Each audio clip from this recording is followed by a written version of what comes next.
Alrighty, Rooski, pull up a chair, episode 56. It's a beautiful sleepless Saturday, and we are live. 56.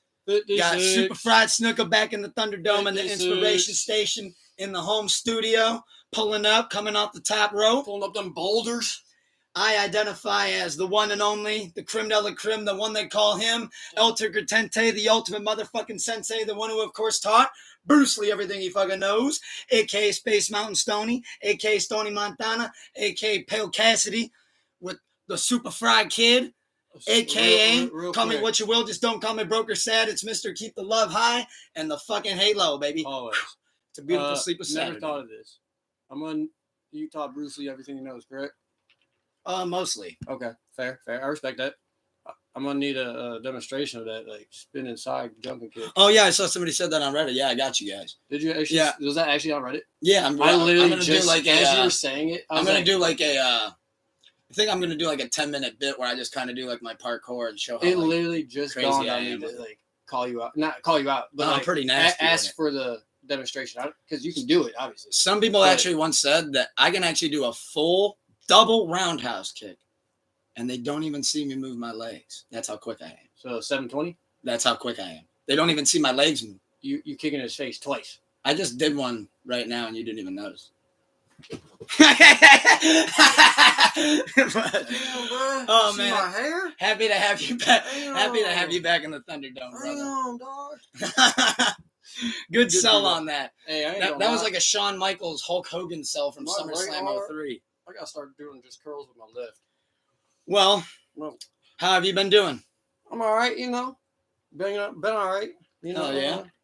Had to take a leave of absence, Happy to have you back, though. Real quick. It's always okay to not be okay. Just real quick. That is true. We all good, Hell yeah. I can tell we were already pre-gaming a little bit in the last hour, so you can tell the energy's high, the spirit's high. I've been doing pretty good this week. What's work been like? Not too bad. Work week went by quick. Machine's been acting right? For the most part, this week was a lucky week. All right, Seemed to go pretty good. Seemed to go all right. Shout out that, dude. The simulation, of course, this week.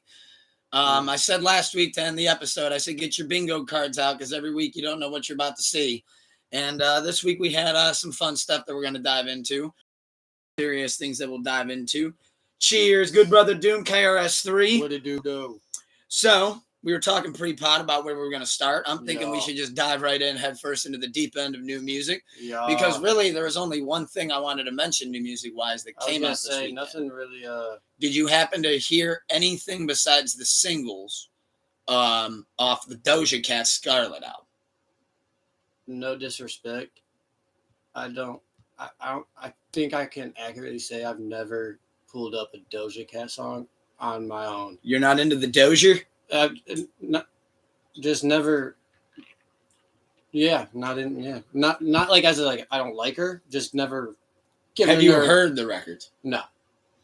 Well, I'm sure I know some of her songs, like just because like. If you remember, I think I mentioned a little while back that on this album she kind of wanted to make it sound like she was going to lean more towards like rapping. Is this the one where she's just like straight satanic in the music video? Yeah, which that ended up being explained why she did that, and like I got to give her that. That was pretty. Like the album definitely shows some. Yeah, he doesn't. KRS doesn't know many of her songs either. Sorry. I mean, I followed Doja for quite some time. Like, I've never been like a big Doja Cat. Like, that's not one of the bandwagons I'm like fully on by any means. I just kind of pay attention as it goes by. Right. But I added a couple joints on the album, but overall, like to me, and I know a lot of people are enjoying the album. So again, to me, was there enjoyable tracks on it? Yes. Did she show that she could really write really well and find good production? 100%. Do I think that it lived up to the hype around it that it had? I just don't think so. And I know, again, I'm not the demo because you know more about her than I do, obviously. I'm not informed at all. And you know deeper into artists, like, does she write her own shit, or? I do believe so. I'm sure she has some help. Well, right. I'm just saying, mainly or majority of the time, you would put money on. At least 60 to 70% of the song is hers. I would say if I were to ballpark this thing, I would say 70-30. She does 70%, and Okay. somebody 'Cause else is doing 'Cause 30%. whenever someone's in the room with you and you're freestyling or like making a song or something, they could drop in a gem. Plus, And then like, it's like anytime you're it a pop rolls into artist, a there's whole almost verse. a guarantee that, I mean, There's you're some going to get some influence sort of help. well, Yeah. that's why I'm like, I just had to ask because if I go to listen to it, it's like, all right, am I listening to? Okay, that kind of makes sense. So she does write her own verses, but probably has like help with the overall song structure, like the songs and like the hooks Okay, like and stuff piecing like it. that. Yeah. Yeah. Oh, Especially yeah, on that's like an engineer's job. like the record that keeps popping in my head is that Say So joint. I would almost bet my bottom dollar that she had help on that. As far as the new album goes, it sounds like a lot of that writing was her, but it still wasn't like what she kind of hyped it. Like, it was hyped up to be like, hey, like, she even went on record and said, like, all my previous work, that shit's cash grabs. Like, now I'm coming out and showing you how good my stuff really is. Okay, so And this it was is like, supposed to be like her. and Paint the Town Red was the first record this year from hip hop to go number one. So this is supposed to be like her first real like artwork. And like, Or even art that piece, though, I but, call like, Paint the Town Red a pop record. But so I'm just, like this album and her how she was hyping it up was supposed to be like her first real artwork for the people, Yes. not just like Like how Tyler made Flower Boy. right. Okay, Where it was I'm like just- all that other shit before, I'm about to give you something way different. And I was like, all right. And like 10 tracks in, I'm like, but this is the where, real. I'm like, her. where, I'm like, But that's where's the different? Like Oh, the so it's like production's just- a little different. The production's a Okay. little more heavier, little bit more hip hop, but I still wouldn't call it hip hop. So she I was wouldn't. like saying she was like hyping it up like it's There's a hip whole hop new- elements to it, it's sure, like, all over the oh, place on it. I'm in a whole new era, whole new vibe. This is the real me, and it's like you could put all these songs on your. I would call it hip but you could like space out hip hop. You could like space these songs out on their old albums like strategically and it Yes, fit. yeah. And it Like if wouldn't- somebody told me Agora Hills came out 4 years ago, I'd be like, oh, okay. I'd be like, oh, all right. And that seems Right. to be the one that everybody's like taken to. And I'm like, but if you am I put, missing it's something like here? if you put a song from, Definitely more hip hop than the last. so it's like if you put a song from Eminem's Recovery onto like Marshall Mathers LP, it'd stick out like a sore thumb. Yes. It was like so all of hers could align to be like a flow if you strategically placed the new songs on old albums. Yeah, and like originally she made it sound like too like she was gonna be like rapping. So I was just like a little shocked by that. Well, some people are hey, once you get in the booth, some people aren't rappers. And your engineer is a real Like one. I would say on a couple joints she I'm was sure- definitely I'm rapping. sure she has a phenomenal engineer because she might go into the booth and just have like you do like 18 random verses. Oh, and just go. Put them down and all right, here's your pieces to the puzzle, make it work. Yeah, And he fits them all together into one full song.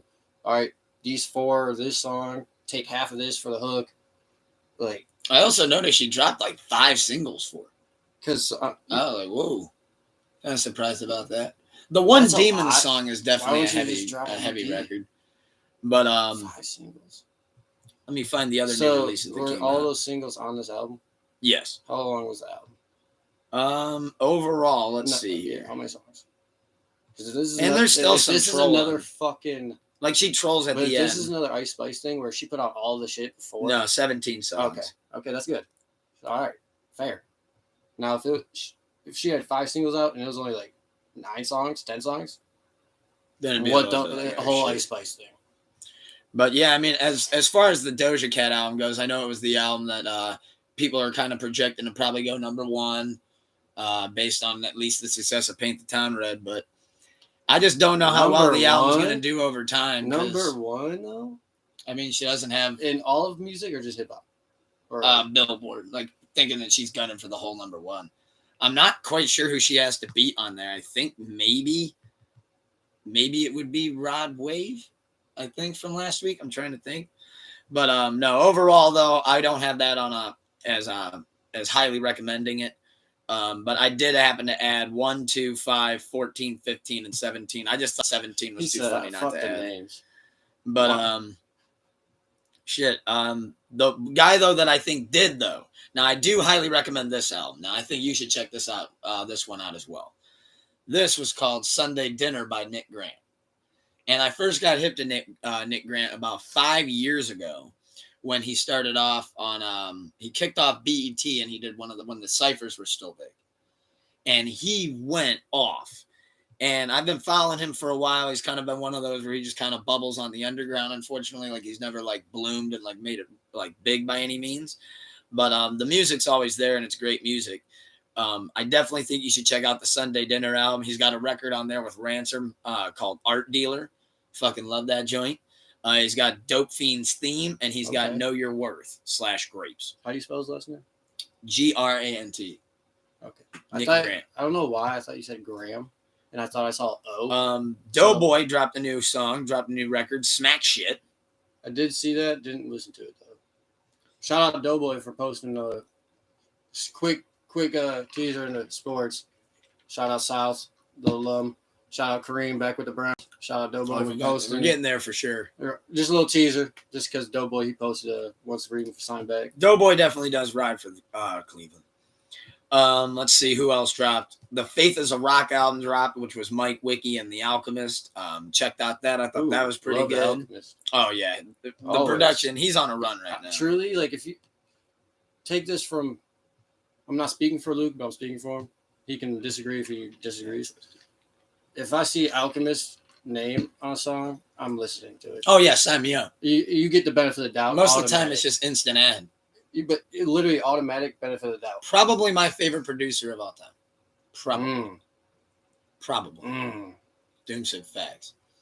I would say probably my favorite producer of all time. Top 3. All right, Dre's mine. Dre.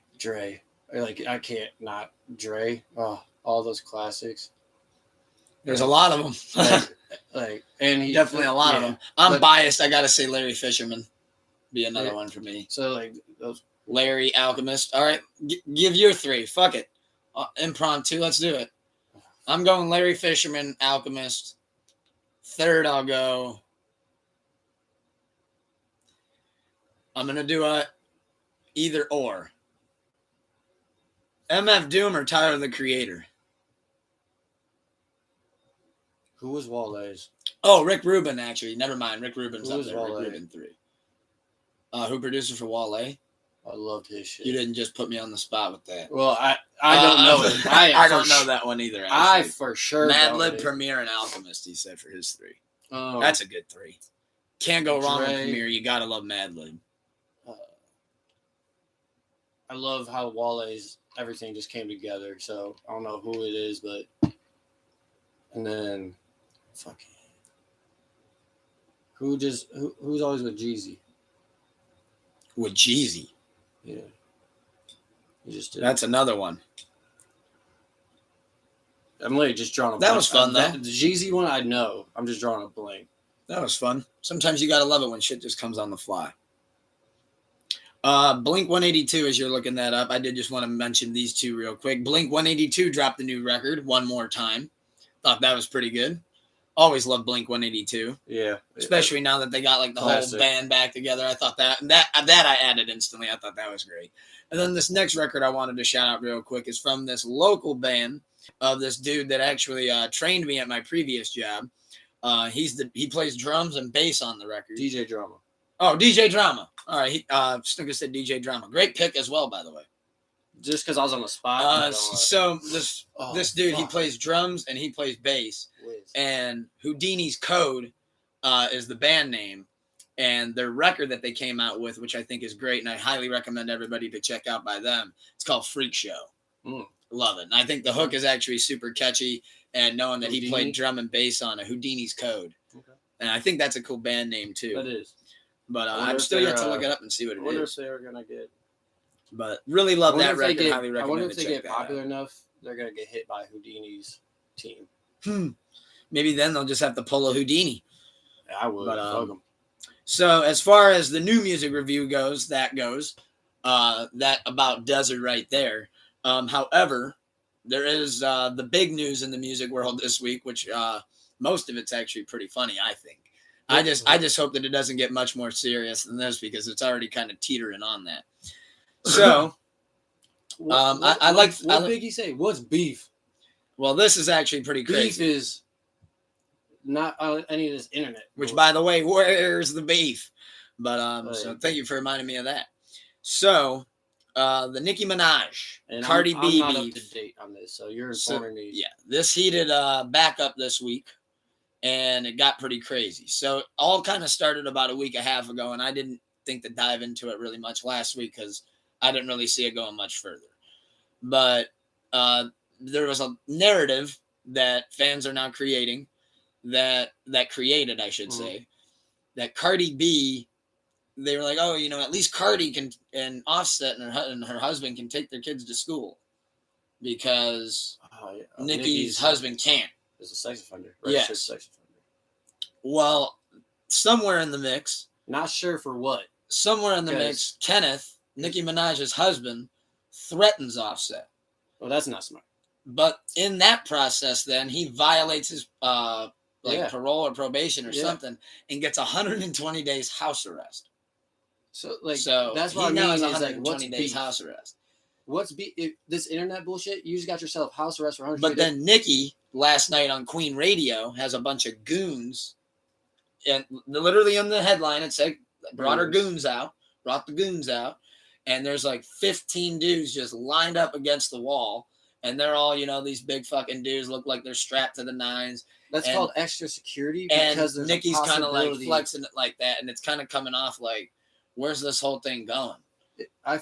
So, starting, Kenneth, if you this big ass macho motherfucker like that you act like you are, you just go pull up or send people.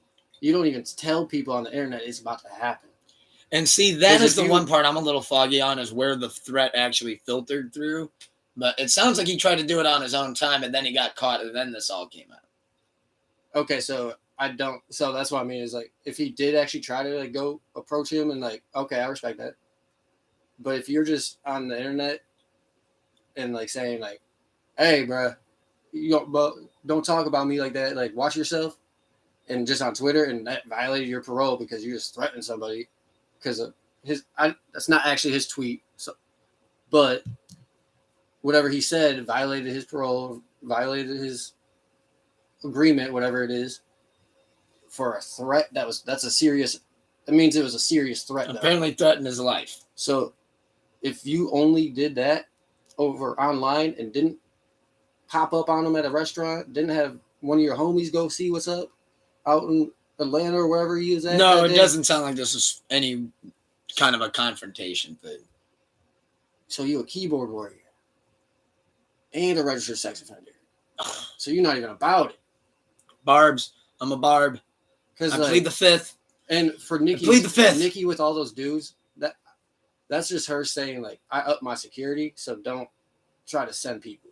If you send, that's letting Cardi and Offset know, hey, if you want one of your homies or your goons to die, cool, send them. I got 15 people ready to protect me. So now until this is passed. I got a hot take. I got a good question for you. Mm-hmm. The question that I'm proposing is, I hope that it doesn't turn into any more violent things, but obviously now I'm pretty sure this has escalated to the point. If she wasn't already going to do something and call out Cardi on the album before, I think she definitely will now, especially after what she was saying at the VMAs. I don't think she does. So, especially with their album coming out. So now my question is, humor it. Okay. If she disses Cardi, and I'm talking like a full scale, like an actual, pretty much like a diss record, like a Barbie Dreams type thing, but like directed at Cardi. Right. Does Cardi respond, A? And B, if Cardi does respond, how does that tango go? Well, depending on the diss and what's all said. I feel like Nicki's not going to let this shit go. From what I've seen of Nicki, and I love Nicki. I love Nicki. I love her music. I'm a barb. If you love your husband, you let it go. He's going to catch the consequences. Oh, yeah. He's going to get slaughtered. He's going to get the second hand. Whatever. That's what I'm saying. Whatever depends on what's said on the album. Because Offset, the goons are ready for Offset. All they need is the green light. Like from Nicki or Cardi? On Cardi's side, Offset's team. Offset's homies that he grew up with or whatever. Well, see, that's why I think Nicki did that last night on Queen Radio, is to try to show like, oh, hey, like, you don't want me and everybody here to pull up.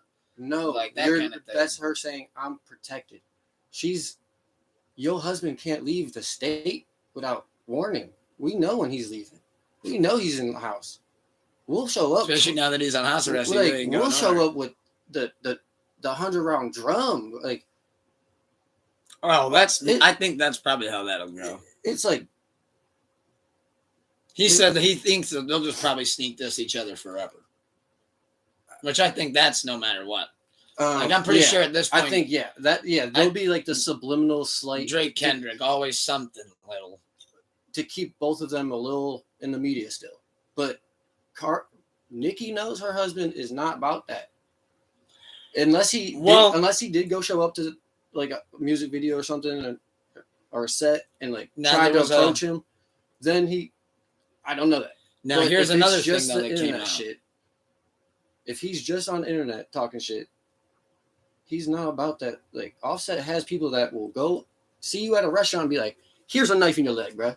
What's all that shit he was talking about? Now, I think Nicki, though, somebody, a Barb, I'm sure, probably most likely a Barb, a very devoted Barb, pulled up something on Offset, though, that was pretty crazy, too, in the midst of this. So it was like, okay, the Kenny thing comes out, the threat, 120 days. The Queen Radio thing was last night, but 2 days ago, there was a video that surfaced online of an Offset where he got pulled over, and he was with somebody. And he was like, how are you going to charge me for guns that aren't mine? They're his.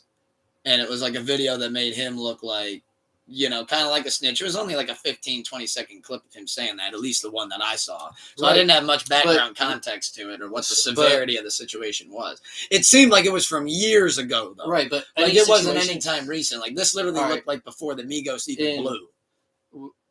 Like, this looked like even before Versace dropped. When you reach your level of height and fame and popularity, we're rolling around with straps. Well, you will be protected. Plastic straps, you two. Condoms. But what the fuck? Pause. But you will be protected from these women's diseases. But if say the van got pulled over or whatever, there's someone on the team that is literally paid. That is on payroll. So if we get pulled over, you are the fault, and we're paying the bond tomorrow. But no, if you get arrested, no one can pay the video bond. Though made it look like correct, but kind of made it paint him like that. And of course, 15 seconds I don't think that video just came out of coincidence. Like, I don't think it just happened to go floating around the internet 3 days or 2 days. But what I'm saying is, after that happened, before the cop even got to the window, all of a sudden that dude talked and was like, he was outside the car when it happened. Well, I do remember that in the clip. He was like to the left of the driver's side. When they got the lights, hey, bro, these guns are mine. I'm taking the blame. So he could have told the cop and was like, hey, these shits is mine. And they're like, I doubt it. You're trying to take the fall for him. Like, and they're trying to pin on Offset because he's the big name. So they're trying to. Well, no, that's the thing. At the time, it looked like they were young. Like, because he wasn't with Quavo. He looked like it was like right before Versace dropped. Like, he didn't have like a fit on. I'm sure he was still well known in the streets. He had like a white T-shirt. He's known in the. Hey, 17.5, same color T-shirt. I'm not saying he sold or did anything, but I'm sure he was known by police and people in his area. Like, I'd never put that on Offset's jacket. Not Mr. B. So what I'm saying is, not Mr. Barty the 15 B. seconds before the video, it could have been them saying, like, the dude in the passenger could have been like, no, these is mine. The cop like, no, you're lying. And they'd separate them and be like, all right, are they really yours? And then they go Offset like, these are your guns. And he's like, how are you going to charge me with I just hope, though, that it was just like two little zingers like that to each other. Because like you said, if Nicki really does go full scale on it, that could be bad because, trust me, as a rapper myself, I would look right at that and be like, dear God, did you leave that gate wide open for me? Because now I can just dog him into absolute oblivion. And he can't do nothing. Can't do a damn thing. He can't even get on the mic. And he can't go do another 300 days? Like, violate your role again and do more time? But I think it'll most likely actually probably go what Doom said, where it'll just be a forever little back and forth that never really goes anywhere. It has to. Back to your what's beef, really. Because it's like, will it ever go past the shit that you're doing on the other side of a screen? Which I've always kind of thought that was wild. Like, I feel like, and that's why I say, if somebody was trying to intimidate me that way, I'd be like, and that's why, but like you're in LA and I'm like here. And my opinion was based off. There's a lot of hours in between us. My opinion was based off. I should be okay if Kenneth only did internet talking. My opinion changes if he would be about that life if it came out like if there's evidence saying like, oh no, he showed up at a restaurant trying to confront him. All right, then he might be about that life. But if you're only on the internet talking shit and violating your parole by talking shit on the internet, you need to reevaluate. Reevaluate yourself. Yeah, because he started running hot because of the whole "you can't take your kid to school." Bro, you can't threaten me online. You don't have freedom of speech online, bro. What do you mean? Oh dear. What do you mean? Like, well, I just thought that was that's pretty wild. I couldn't believe that it heated back up to that level either. Because there for a while it died so far down, I was like, oh, I almost forgot it existed. And then I feel like Nicki lit the fire at the VMAs, which, by the way, she did a great job hosting. Say this beef does become something. Nicki isn't the one that was my question. Nicki isn't going to be the one that gets jumped. It's going to be him. If it was record for record, how does that go, though? Close that one off. Cardi. You're thinking in 2023 the Cardi record would be, and I'm not even saying which one would be the better record. I haven't heard. I'm saying which one do you think the general public would get behind the most? Cardi and Offset on the same track dogging people? Would Offset be on it with it? Because then that opens a whole other can. You already brought both of them in. Well, you don't want to start dissing Nicki and start burning bridges with guys like Drake. Because that could happen. Business is business. That's y'all beef. I got this song. Drake's never been that type. He's Young Money. I mean, shit, he just silently dissed Meg for some reason. It's not confirmed that he did that. It got twisted. I wasn't even going to bring that up, really. But that just it's just situations are situational. I hate to agree, but I do think that for some reason, like Drake. I feel like the Cardi B record would just somehow go over better to the general public just for some reason. No disrespect, not saying she hasn't been relevant lately. Whoa, no, that's. When's the last time she dropped an album? That's the queen. I mean, no, she just dropped a couple great singles though too. Last Time I Saw You for Pink Friday. I said album. Well, that's the thing. She's gearing up for the album. Okay, I said when's the last time she dropped an album? That's what I'm getting off the top of my head. Okay, cool. She just put out some new singles. Cool. But before that, what? 2016? After that, 2017. It's at least 5 years. Let me see. The singles though have been pretty good. Like she dropped that 2-pack with Baby. But then like she had the records last year. 2018 was Queen. This is her. That was a good album. This is like her Redeem Tour album. Like come back after having a baby and go through all this shit. And I mean, the singles have been really good. Flops, but the album flops in general, she's off into the sun. It won't flop. No way. In general public, society, if we're talking diss record, though, I think that the Cardi B diss record would go over better. Yeah. Oh, yeah. In that situation. I'm not saying Nicki still doesn't have it. I'm not saying Nicki still doesn't have it. I'm just saying. Well, we know what the young generation is going to say to that. They're going to go like this. You mad, bro? It's almost 2024. They're going to be like, you mad, bro? You know, like, I feel like whenever you diss anybody first in hip-hop anymore, you get that, you mad, bro? It's because it's what's beef. Like y'all. And it's like, oh, you're going to diss me? Oh, wow, you're mad. And it's like, what are we? Damn. And oh, you're going to diss that person? You're obviously mad. And it's like, because the competitive nature is most likely mostly out of rap. We're always like, all right, so what's the real agenda here? Well, I love a good back and forth if it can stay on. We always feel like, all right, they're just using this to ramp up both their names. Because then you dive down that route. Because at the end of the day, what's beef? And Cardi's trying to roll out an album for 2024. And now Nicki's trying to roll out an album. Oh, this doesn't seem suspicious. What a good time to go back and forth and that's suspicious. That's weird. An Instagram live spar. But another thing I wanted to mention to you though on the cuff. So putting music in the rear view here, we're gonna pivot over to some wrestling. Mm-hmm. So I'm gonna read you off, and for those that don't know, everybody that was released talent cut wise. Okay. I'm gonna do a yabba dabba do while you get the list. You do that. I gotta live up to my name of Superfry. All right, here we go. Okay. And it gets pretty crazy. There's two names that are, I think, three names really that just shook kind of everything up here. So now we're diving into WWE talent cuts. So after that merger went through last week, the TKO, they hit people in the company, which we talked about last week. That people were hitting the offices, like people that had even worked there for years. For the regular audience, real quick, McMahon family with Triple owned 100% of WWE, and then now they're down to 49%. Yeah. Just so they no longer have majority control. Yes, which we talked about TKO last week as well with that whole merger. So they shook it up though this week and started cutting out the talent. So last week they hit the offices like Titan Towers and shit. This week they started getting into the talent and shit. Yeah.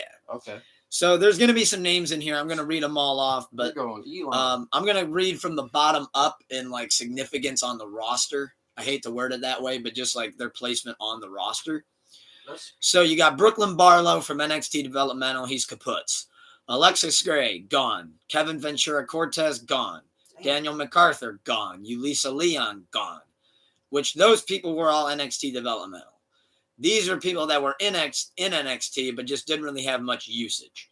You got Shanky, Dabakato, who used to come out as Commander Aziz for Apollo Crews. Then you got Mansoor. You got Mace, which was the Maximum Male Models. You got Dana Brooke, which was a little wild. Bryson Montana, Quincy Elliott, which neither of them had chances. Then here's where you start to get a little bit wild. When you say they never had chances, like they never got an opportunity, or yeah, like they didn't even really get to stay in NXT long enough to do anything. So do you think they just never showed any type of potential? I mean, I'm not saying they were going to be bona fide stars, but I mean, we really never got to really know. That's fair. I was just curious to. I didn't know what you meant. Then on like the dark matches and what they call like the main events and pre-shows for your live events, they let go of Riddick Moss. Okay. And all the rest are actually pretty wild. Oh, and they let go of Top Dollar from Hit Row.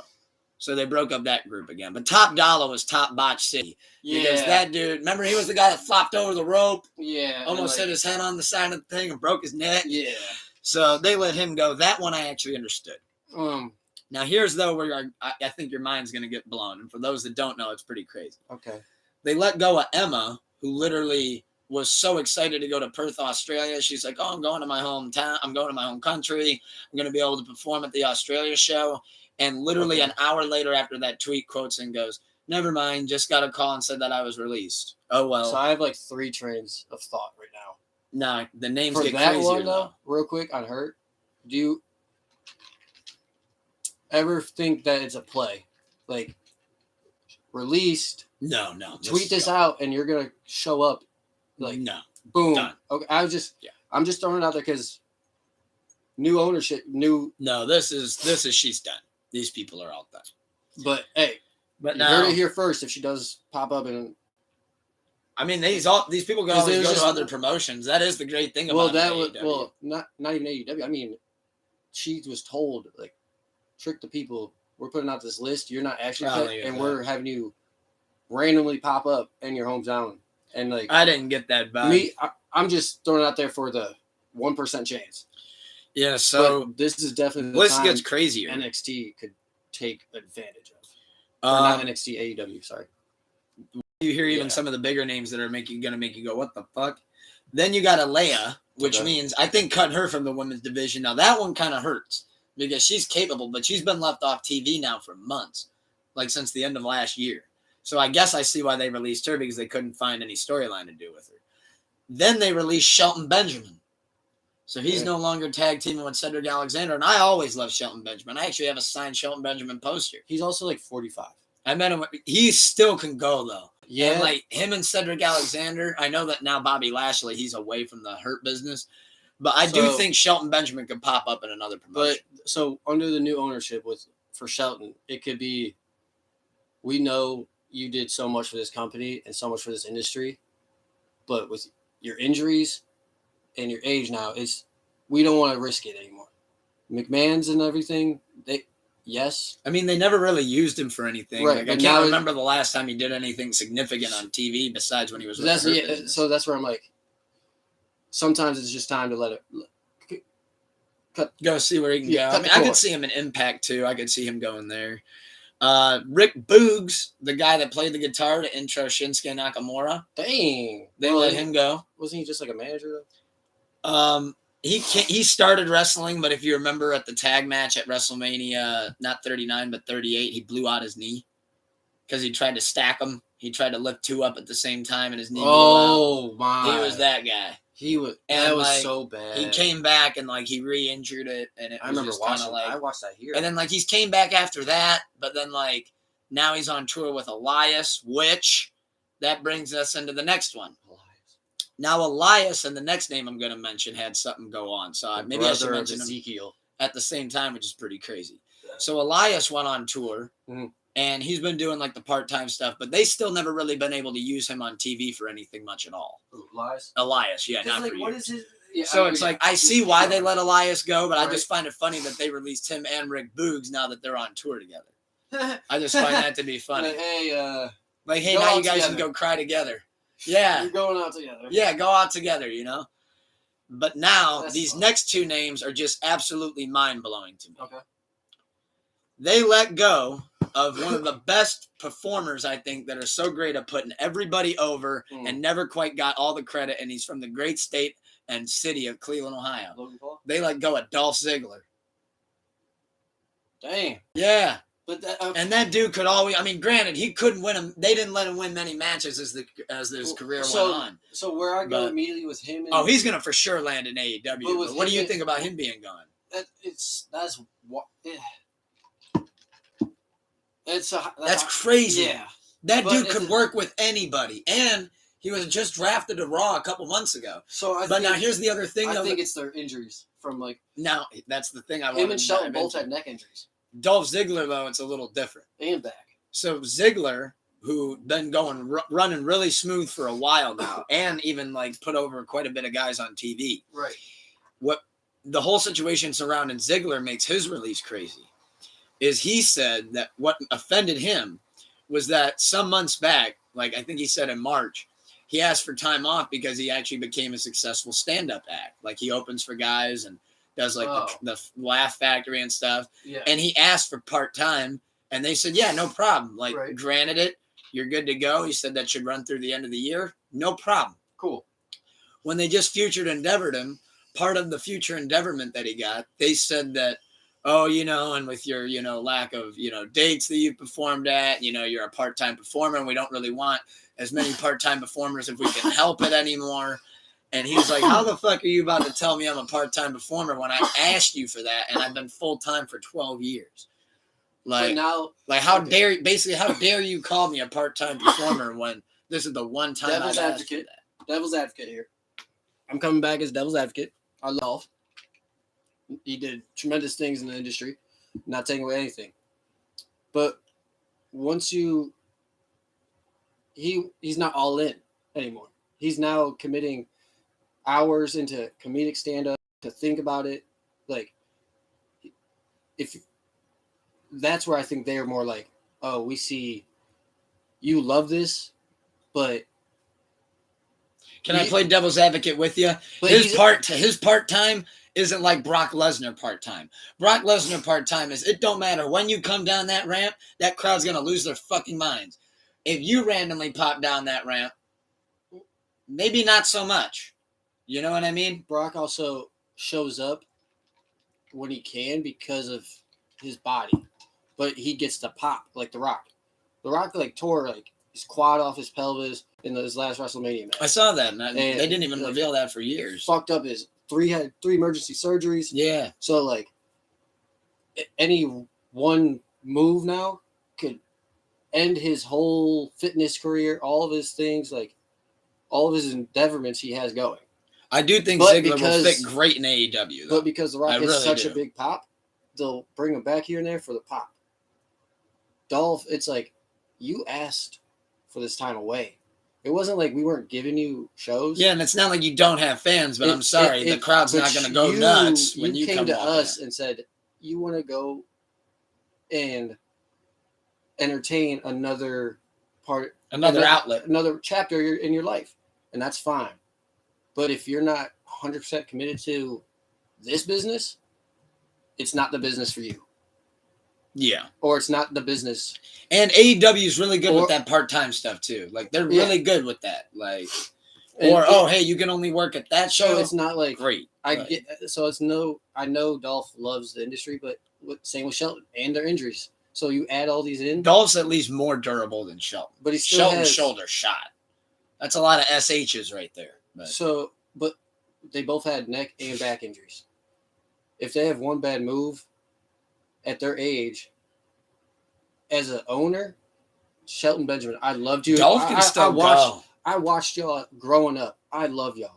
I want to see you go to your 60, but I'd rather see you playing with your grandchildren in 20 years. See, with me and Dolph, I actually would rather see him go to AEW and be able to like get a belt over there, like the Ring of Honor championship or that's something. the responsibility of the owner. Like, Shelton, I know you want to, but with all your injuries and at your age, it seems like they want to do it with age and part-time. It's or guys that they just don't know how to book anything for. And it's like, Shelton, no disrespect, you're above 40. Like a lot of those names have potential, they just haven't been able to do anything. You're above 40. Like, I want you to be able to play with your grandkids and not be like. And like the maximum male models, like for example, that Mansoor and Mace that got released, it was like when they started off, they had LA Knight for a minute, right? And LA Knight, they realized immediately, they were like, "Yo, get them away from these guys!" Like, oh dear, like Big E. Oh, like splitting him off on a singles run from the New Day. Or who's the one that got hurt? Oh, you're talking about his original run where he was when he got hurt and he just immediately sidelined. Oh dear, that was before pre-New Day. Wow, you threw it back. But remember that one doesn't come to my head. Injury, and it's like we don't know if he'll ever be able to wrestle again. Yeah, now he won't. Yeah, that one's like, crazy. Let's let him walk first. There really isn't still much of a Big E. Like, all the fans were immediately like, "Oh, is he gonna? When is he coming back?" Though, it's like, hold on, we gotta make sure he can walk first. We do got one more release to mention. That's actually the most mind-blowing one, only given the circumstance. So, Mustafa Ali was released, but now what makes that interesting and what made Shawn Michaels pissed off? Well, he was main roster, but he's kind of floated back and forth between main roster and NXT because they just don't really ever seem to know what to do with him, and then they think they figured it out. And then 2 months after, they just switch it up. I think he needs a identity change. He has a great character and personality, so like that name threw me off when I heard he was kind of starting to try it, but it didn't really get to go anywhere. But this is also like the 15th time he's changed character. But this name is like probably top worst 3 that he's had, in my opinion. Because like when you come out to that Mustafa, it's just like right now he's trying to be he was trying to be. I immediately think Mufasa. like a dictator. I immediately think Mufasa. That's funny. His name does sound a lot like that. But what makes the Mustafa Ali though release really crazy is that next week NXT has a pay-per-view, No Mercy. Dominic Mysterio was supposed to defend the North American Championship against Mustafa Ali. That was a booked match. Like, they built for it and everything. Who did? And then Ali just abruptly got released. But didn't like Kevin and Shawn Michaels is furious. Didn't KO and Sammy drop the belts? But didn't they just come out to help someone against the Dominic, Rhea, and that team? I forget their name. Judgment Day. Yes. Because Judgment Day were like, I saw like a video like, it was like Judgment Day and then like one dude and then Kevin Owens and Sammy ran out and they were like Dominic. I saw Dominic. So I was like, with that drop, they could be like a single run for whoever that one guy was. Ah, gotcha. Or you know what I mean? Like, I just think I forget now. Though. It seems like Shawn Michaels was definitely pissed, especially based on a couple of tweets. Be real high and like completely messing it up. No. What do you think of how Shawn Michaels just got dealt that shit hand? Because a lot of remember he runs NXT, so a lot of those guys just got completely like slaughtered right out from under his hands. Like literally a pay-per-view match that he had booked, wrote, and built for that's tough. Just got pulled right out from under him a week and a half before he goes live for that. And that's where it's like. That's the one release that I think is the most shocking, just because it's like all the other guys. It's like okay, maybe we'll bite. But this one like, was on a pay-per-view card. Okay, so I feel like Shawn probably knew a couple weeks ago that it was a possibility, but didn't know like he probably got told like, hey, we might be releasing some people. Here's a list of possibilities. The rumor. But the rumor. Keep your roster how it is in case we don't cut him. Keep the match, but we're having a backup story already. Just in case. Like you don't have a pay-per-view and just Which, unless everyone gets fucking hurt that day.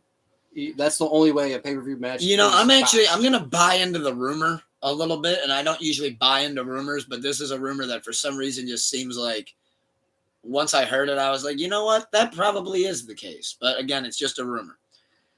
The rumor, and it's something that's been going on for a while, but then like now it's said that like over the last month, it's kind of turned into like the last straw. Is that supposedly Ali's really pushy backstage? Was the words that they used was pushy. And the main thing in WWE, the way I take that is, say you're not a locker room guy. If I'm Ali and you told me, hey man, you're not going over. Mysterio's gonna beat you just like this. This is how it's gonna go. Why? No. I think actually I should win the match. Okay, well, no, that's not really a good idea. That's not really where we're going with this. He's not a locker room guy. Yeah, he's not going with the flow. Like he's not. You gotta being like in the WWE culture, the main thing to survive as a wrestler, like they always say that, like you can state your point respectfully, but don't just flat out say no, because that's not the business. If I tell you, hey, this is our guy right now, you're going out there, you're counting the lights for him, and then you go, well, how about this? We're all a team. Yeah, and they go, even though we're fighting each other, we're still a team. Yeah, it's a team. So effort. like, yeah, you're losing tonight, but in 3 months when you're getting a chance for and a belt, the other thing with that is too, then you're putting trust in that person. Like, okay, well, they didn't seem to take that too well. Are they going to bring that energy to the ring, or are they going to be professional and let the whole thing flow? And usually those people don't last in the business. If you're that, and I hate to do it. How long? And Ali's great. Like, he's a great in-ring performer, but I could see him being a little pushy. I could see that. He's newer in the industry, but like, how old is he? I'm not quite sure on how old he is. I want to say I would go early to mid 30s. So like, he's take a crack at that's another thing. Now, like, I mean, that's the thing about him though, is I do think there's 100% chance he ends up in AEW. Yeah, this is especially how they highlight professional wrestling. I think that they has to capitalize on all these cuts. A couple. Well, that's what they have to capitalize on. Yeah, like pick and choose. Where go get before they like. I would probably say get like Emma. You know what I mean, though. But yeah, I would say get like Emma, Ziggler, Ali. But you can't go like. First off, he's NXT, bouncing back and forth. You can't be demanding shit, bro. You still got to earn your stripes. You're not even on the main roster for a full year. The thing with him is his wrestling's great. He can't get a character over. He just can't. He's tried it I've seen 15 different characters from him. I've lost track of all the characters. So who was the one guy where he just can't talk? And we were like, oh, he's losing the belt. He can't talk. Theory. Yeah. So his whole thing, great wrestler, great athleticism. If you can't talk, you're not gonna last. They hit him for a couple months. It was like, let's develop you. Let's get you in front of crowds. Well, that's why that. They probably had him go do that infamous moment when Theory got in the ring with Cena, who's a god at it. They probably had him do stand up with Ziggler. And it was the third time. That's good. It was the third time that Austin Theory messed up in that promo too, which was pretty crazy. If you remember, it was the third time he did it, and Cena, he always calls that shit out. The third time he goes, Cena goes, smacks the mic. He goes, it's a promo, kid. You got to learn how to cut it. Yep. He goes, oh shit. And you can tell the look on Theory's face is like, oh shit, he's too good. But those are the humbling moments. People, you either grow from it or it destroys you as a entertainer. Ultimately, though, I think it'll be interesting to see how they replace this Dominic Mysterio situation for the pay-per-view. I've always loved No Mercy, so I'm glad they revived the name. Which then brings me to my next point. It's probably Ray. There was a firing, actually. So before we touch off of releases, there was one more name that got fired. Ooh, fired. Now this one, you're fired. You're fired. But and then they're back on Monday night. No, this one. I'm just talking. That's back in the day. Yeah, no, that's literally the case. You heard you're fired to 3 people every day.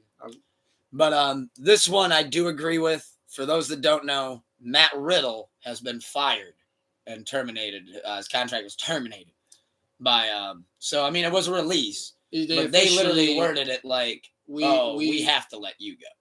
It wasn't even looked at as a talent cut for budget. No, it was we're just letting you go. We tried to give you the chances to bounce back, and you failed. And originally when he was over in UFC, and Fool all me that once. shit happened. I thought, okay, maybe I'll bite.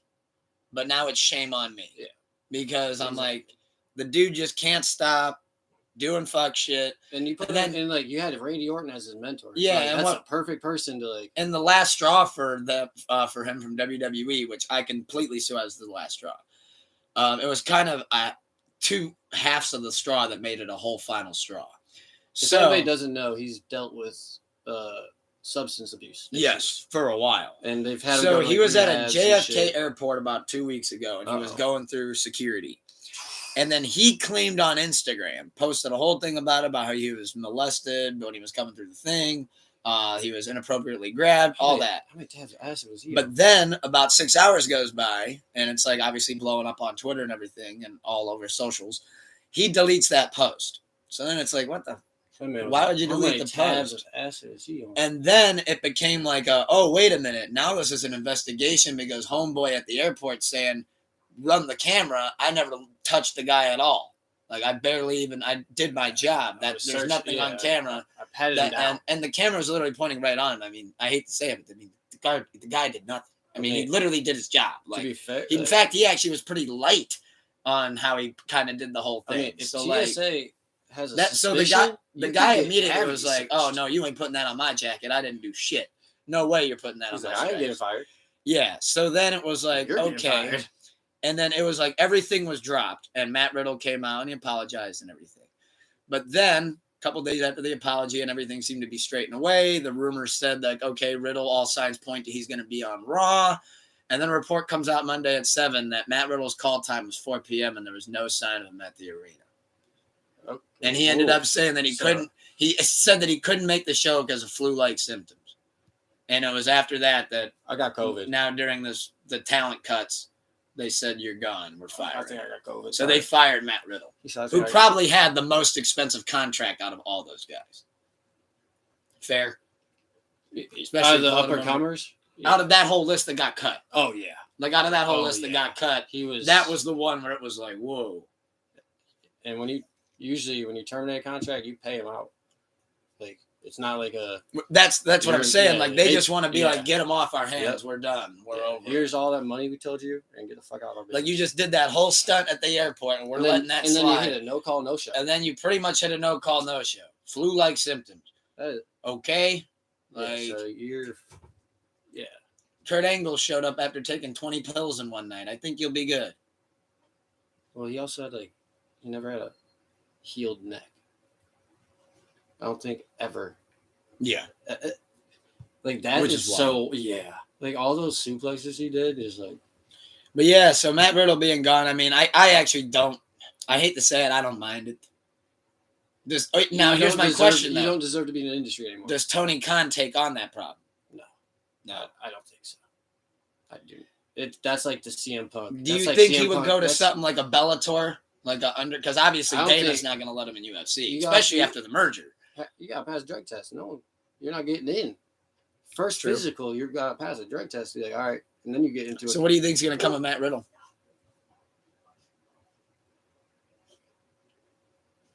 A riddle. Ah, I like it. Like, Riddle me this, riddle me that, Batman style. It's unless I hope he gets his shit together and can bounce back into something, but like it's a hit or miss if he does, like because he's now at rock bottom. Like every other time he was able to get away with it and get back in. Now you're gone. So like that's your Yeah, bottom. I'm not too butthurt to see him gone. To be honest, there's worse people that could have had that happen to him. Plus, I mean, like you said, how many chances can you blow before we just got to you part don't. ways? There's Like, we've given there's you other every chance people in the much book. more deserving if you've blown every opportunity they try to give you. Yeah. And it's But- over 3 opportunities, 4. It'll be interesting to see how Matt Riddle tries to revive his career. However, my question I hope that he gets healthy and I gets saw right. on Reddit, because I always like to see what they want me to talk about too, if they got anything. And somebody on the wrestling side of things actually threw out a great question, and I wanted to mention it on pod.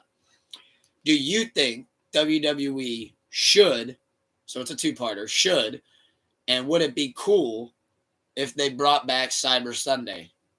That taboo. Well, originally started as Taboo Tuesday, but then they turned it into Cyber Sunday, which was with smart. how huge. You think that'd be genius? But you have. I actually think that'd be a really cool idea. I like that thing. You have to. That would have to be planned very well. And voting back then was way much harder than it is today. Because they could just put out a poll now. Put out a poll on Twitter. So you don't even have to look at hashtag numbers or nothing. Like, you just go to your poll. WWE poll. Yeah. Matches for next Sunday. Vote now. Ends in 12 minutes. Or you could do like a week away. Get all the votes, promote the shit out of it through the week. Right, but they used to do shit in the middle of the match or middle of the night. Like, and see, remember how difficult it would be back then. It would be, grab your phone and you got to text 654-039 at this number, and that's going to charge you 50 cents. And now you got to go ask your mom if you could do it, because now it's going to charge extra on the bill. And by the time you've done that, oh my God, the match is live. You're like a week out. I missed the whole thing. A week out, you get all like the matchups, like who's fighting each other, and then you could be like, all right, first poll is it a Hell in a Cell or tables, ladders, and chairs? 7 minutes, polls up. Whatever wins, all right, this is the match for the night. Roll for this match, and then while that match is going, you do the next match unless it's just a regular. But like. Yeah, I remember back in the day too. It'd be like you said, they'd be like, "Oh, you got this commercial break to go vote," and you got to literally run. That'd be a huge hit now. See, I think so too. I think that'd be cool if they did it. WWE, bring back Cyber Sunday, but do it right. Hashtag bring back Cyber Sunday, but yes, do it like right this time. Like, not saying that they didn't try before. No, but like I don't want it to be like reckless. Like first time back, like are they using nails and spikes or fire and chain? Like, how about just like you'd have to watch that. I see what you mean. Like, I almost feel like you can't put crazy. Like, you can't do first blood matches anymore. Like, that's what I'm like. Yeah, you can't do like that. I don't want it to turn into this all literal slugfest. You don't want it to make it look like an Extreme Rules pay-per-view. Yeah. What it would be like. See, that's why I think it would be cool if it's like, all right, we got our U.S. champion, Rey Mysterio, and you got to vote for these 3 potential opponents. Yeah, right. And it's like, oh, okay, cool. But it'll just be like a singles match. And then there'll be like another one. Right. Where it's like, is it going to be a ladder match? Is it going to be a tables match? Right. Yeah, that's what I mean. It's like they got to. Or is it going to be a steel cage? Like that kind of thing. Literally, yeah. However, though, there was one case of something that I thought was a little weird, and I did want to mention it with the Cyber Sundays, because there has always been a speculation about something with it, and I will say the one time it looked weird. And I mentioned the steel cage on purpose. They had the steel cage as like one of the options, right? And it won.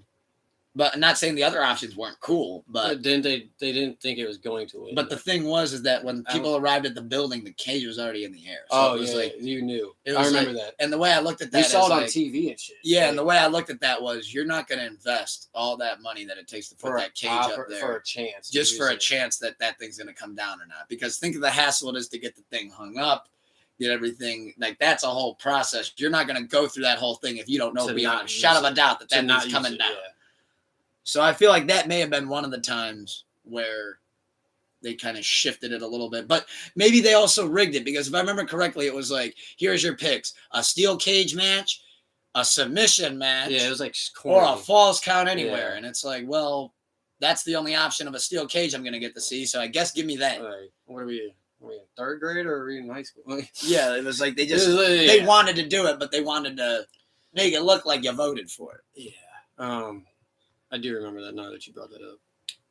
But I think I'm glad that you agree. I think they should bring back Cyber Sunday. For sure. So now to pivot for the 2 things I wanted to mention on AEW, with both, oddly enough, involved injuries. Oh, shit. So now one of them I know I sent you during the week, and we got to riff on a little bit. So they kick off AEW Grand Slam with Jon Moxley versus Rey Fenix. Rey Fenix, as you can tell, the finish was that he's going to give a nasty-looking pile driver. And ref's going to count 3. Now, that's what the ref should have done, at least. The ref saw Moxley get dropped on his head, gets the pin. Moxley, who doesn't lose very much, that's true. The ref goes down and goes 1, 2. Wait, what's wrong? Oh shit! And then Moxley whispers something to the ref like, "You're an idiot." Like I'm sure he didn't say that. He's like, so he whispers to Phoenix, "Do it again." Yeah. So he actually Round kicks 2. out, and then Ray Phoenix picks him up. Now here's where it gets crazy though. He hits him. He lands on his head, pretty nasty, and then now supposedly concussion or something. Well, because it looked oddly reminiscent. I saw somebody on Reddit. They put it with Moxley right next to Stone Cold and how they both landed their pile drivers. It's the same exact landing. So like vertebrae neck or something. Like the same exact crunch, the same landing. Oh, I got to stretch my shit. However, though, the rumor was like, "Oh, does he have a concussion? What's the deal?" Well, Moxley was able to leave on his own 2 feet. Well, but so was Stone Cold that night. That's what I was about to say. That doesn't mean they're not. They deal with excruciating pains, and they don't want to not walk out themselves. So you know what's the worst part about this though? That this was supposedly like Moxley was putting Ray Phoenix over and dropping the belt to him.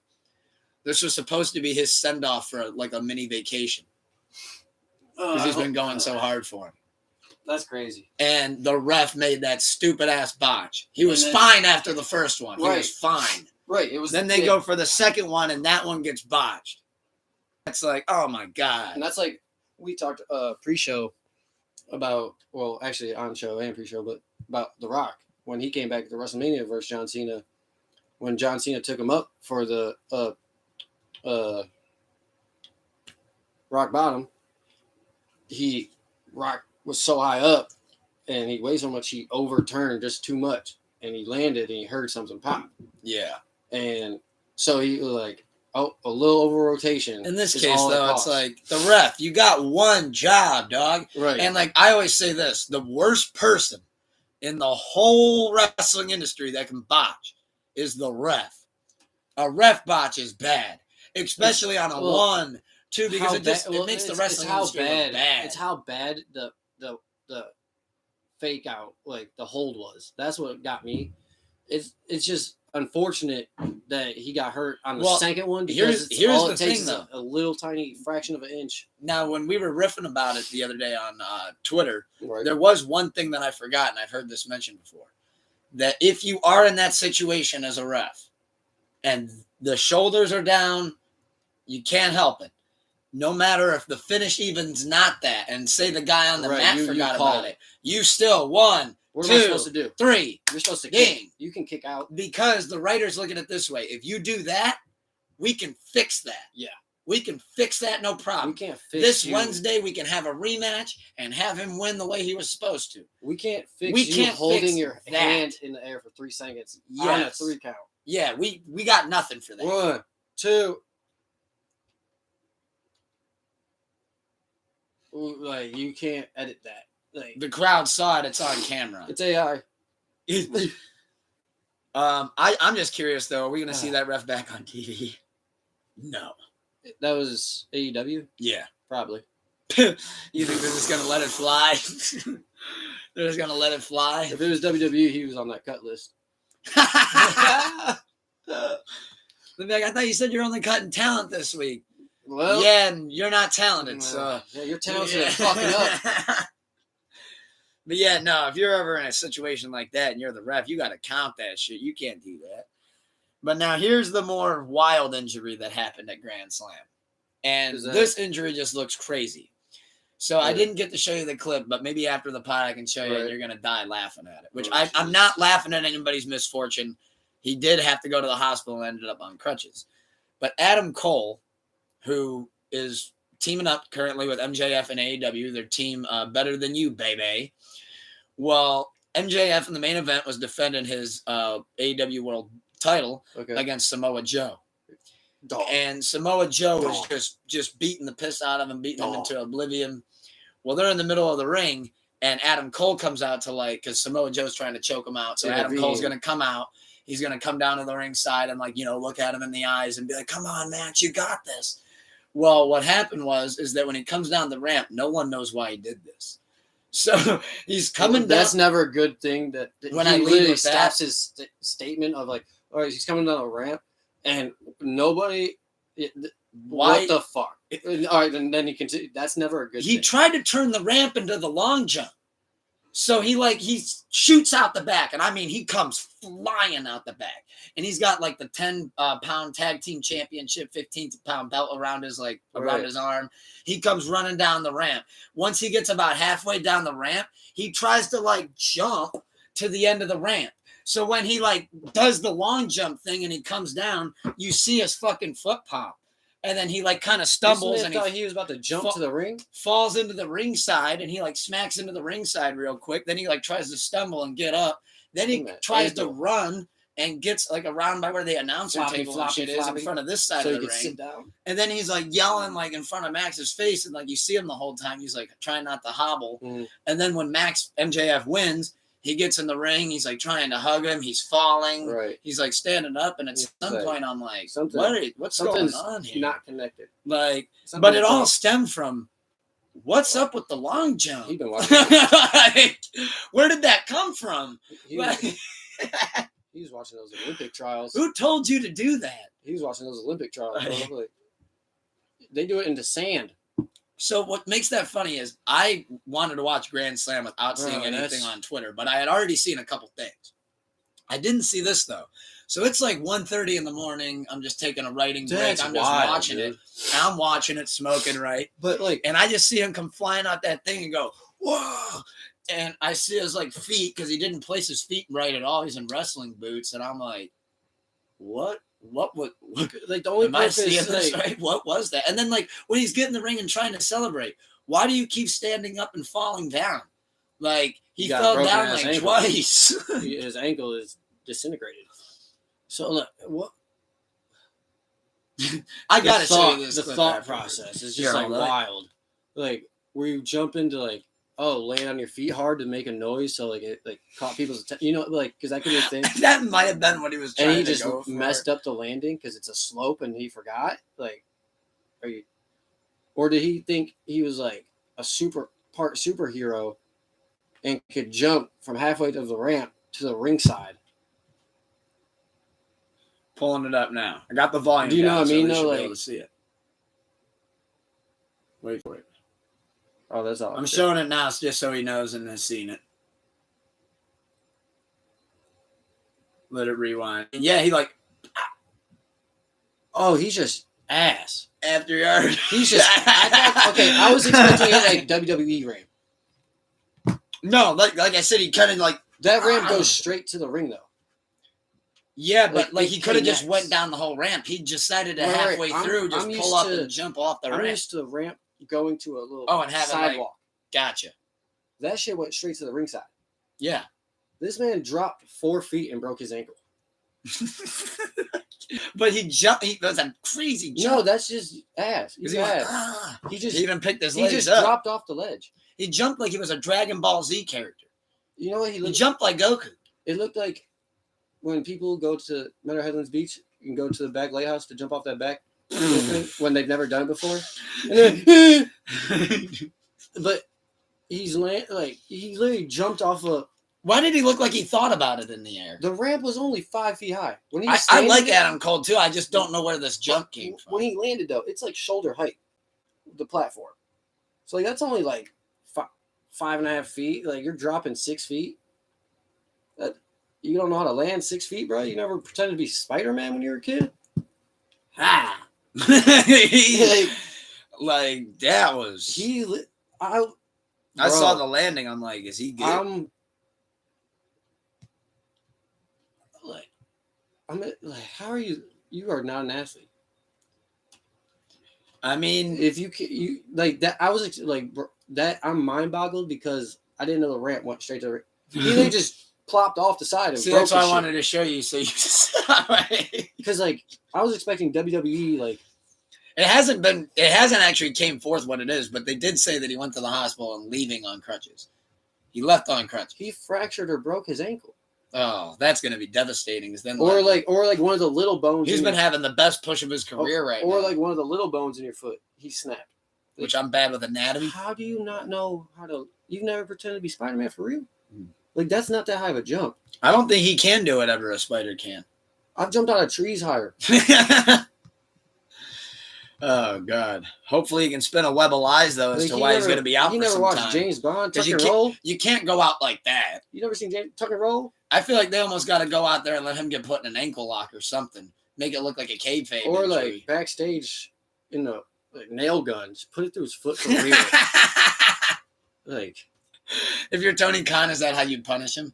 Be like, I know you didn't just go out there and do that stupid ass shit. I know you didn't just prove to everybody we don't have athletes here. Oof. Which they do. That man dropped 4 feet. Broken ankle. I love how your mind works like mine as to like, we'll see one thing and it's that part of it where it's like, nah, that part's fucked up. You're like, it's the part where it drives 4 feet. Legitimately a professional athlete. That ramp, though, got the best of him. Ramp 1, Cole 0. That's like jumping off like a backyard deck instead of taking the 3 steps. He's like, all right, kids, I'm ready to jump on the trampoline. Make room for Dad. It's the height of the ring. But you can't drop off the side of the ring. That's what he just did and broke his ankle. it's not like it was Big Show doing that jump either. That's what I'm saying. Big Show would have shattered every bone foot up. He would have sat his ass down and climbed down because he knows he's 400 pounds and his knees would be disintegrated. Like, he would take the stairs. Yeah, I had to show you that leap. Oh, though, yeah, got I so hung needed to up see on that because he gets no. Like, well, speaking of injuries, speedy recovery, but that's 100% your fault. well, now let's talk about an injury that's not someone's fault. Oh, Let's pivot over to sports. Yeah. I feel like that's a good transition to lead with this. Yeah. Nick Chubb's leg turned into a wishbone Hey, man, on Monday Night Football. That's it. All jokes aside, that is a horrible injury. Yeah. Like, it's like, I'll be honest, the first time I saw it, I didn't think he'd come back. that's where it's like, who was I just saying earlier? Like, let's see if he walks first with Big E. Yeah. Like, let's get, everyone's like, oh, was he going to come back? Like, let the man grieve first and, like, let the shock set in and, like, let him heal first. He's going to be out for a Let him get while. back to walking first before we even, I don't even think he plays week 1 next year. God, no. Okay. Unless he could. I'm not saying I don't expect it. But he could be like Adrian Peterson and just beast mode. Come back. Fuck everything up again. I think realistically, That's a very serious injury, and considering that it happened to him in college. realistically, if he does come back, I think he's out this year, obviously, and all next. If you remember, it was the same leg from college too, so now this is a double time. Yeah. And that snap was but that's football, man. Was it a dirty hit? I don't think so. I don't think so either. Now it's a horrible hit, unfortunate, but Mika isn't that type of. Yeah, he came out and said he's a bruiser, but he's not trying to take you out. Yeah, I mean, I think he got tripped up and then fell literally into his knee. And plus, it's timing, man. You're in the heat of the game. I don't think that in his mind. I think he got over the I think course he of was that game falling. that he had that. I don't think thought. he was going for the. I don't think he was trying to tackle him at his thigh. I think he got tripped or something, and he was going down and because he tucked, when he stumbled, you're like, oh shit, and landed right at his leg, and then you just see Chubb, and his leg turns into a sideways L. That's devastating for the Browns. Literally devastating for Nick Chubb. Devastating for the Browns. As a Browns fan, after that, season hope was completely just. I actually, with the signing of Kareem, I got hope again. I said with a little bit of a joke, and this has nothing to do with Reem signing to the team. I think he's a beautiful addition to the team. Great addition. Glad to have him back. Also, prayers up, of course, like you said, to Nick Chubb, his family, people that are going through, got the injury bug right now. It's running rampant through the NFL. So prayers out to everybody involved. For real. I know if I couldn't do what I love to do at the level that I love to do it, or even be able to do it at all, that mental war would be, and I know that those guys like Nick Chubb who love being out there, and it's like a freak accident. I say this, and it's a joke, but I say this with the most non-joke delivery. I firmly believe that any hope of winning the big one this year, or making a serious dent in the playoffs, I do believe the Browns season may have got carted off the field. Okay. Same Successful hope. team, yes. Same hope was as soon as I saw that, yes, gone. Chubb is one of one. Reem is one of the and you'll have him and Jerome Ford splitting touches. Reem's one of the 5 people that could come in and fill the void of a running back 1. Which I love. Because he is a running back 1. He's not a Chubb, but he's a running back 1. So, like, now we have our running game back. I lost all hope of the Super Bowl when our tight end can't fucking catch. Njoku? The other guy. Harrison Bryant. Pick 6, motherfucker. Yeah. First play. Oh, and and everyone immediately hates Deshaun. Like, bro, he put hands on it. If you, as a receiver, if I can't catch it, and I know, like, oh, fuck, bring it down. Like, I'm not letting it get past me to 2 defenders behind me. Like, you got to go from offense to defense then. So, like, you got to realize, like, oh, fuck, I can't catch that. I got to make sure no one catches it. Instead of trying to catch it and making it big old pop bobble. it up. Yeah. Yeah, then you turn it into a tip drill. I think Hunt being back on the Browns is great to fill that. Like, I saw this one clip where he was like, anytime this was like last season, he was like, anytime you need me 24, I got you. That hits. He's like, I got you back 24. Yeah, that hits different now. And I think that he'll get majority of the touches as opposed to Jerome Ford, fair? Yeah. Jerome Ford showed that he's very much capable. But I don't mean this disrespectfully to Jerome Ford. I laughed at when I saw people saying, "Oh no, Reem's coming in to be backup." Maybe to start, like the man, like this week, maybe. Yeah, I doubt it. I still think he'll get more of it. He might not start the first play, but he'll get more of the carries throughout the game. I mean, I'm excited to see if Jerome Ford can, kind of build. Like, I know he had a good run last week where it was like a 68-yarder, I think, at one point, where it was like, okay. Like, that's something. But he seemed like he was running for his life out there. He seemed like he was hungry, so that's good. Yeah, you got to be. I mean, I'm obviously a little biased. Oh, of course.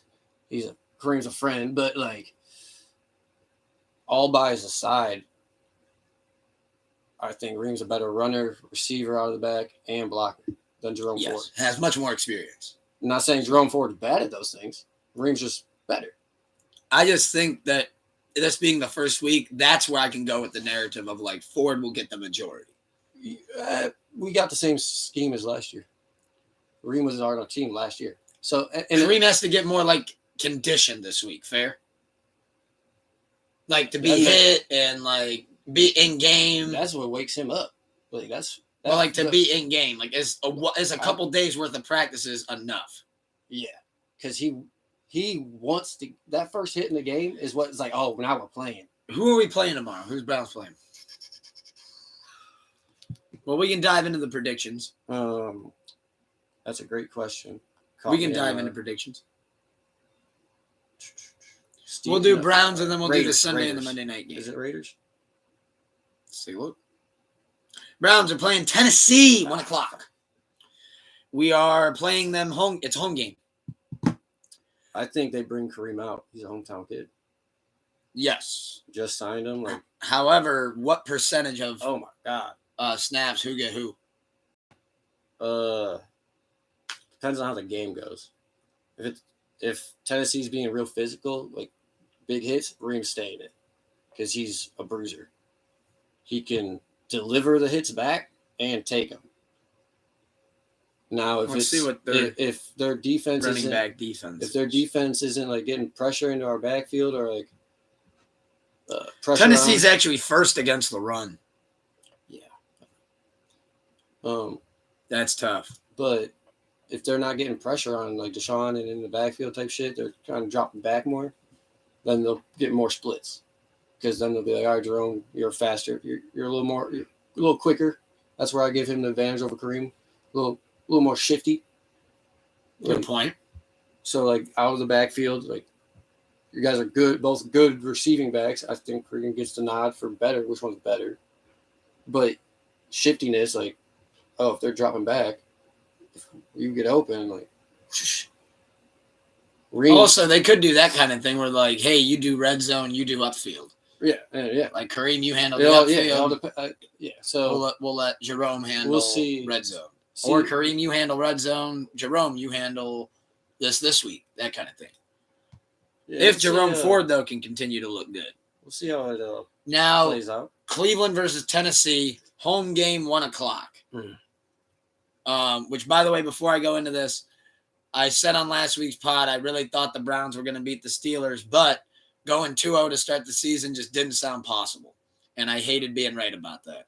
Well, yeah, when their defense scores more than their offense, though. Yeah. It's kind of tough. But now on to another week, on to the next one. Cleveland versus Tennessee tomorrow. What do you think the score is, Snuka?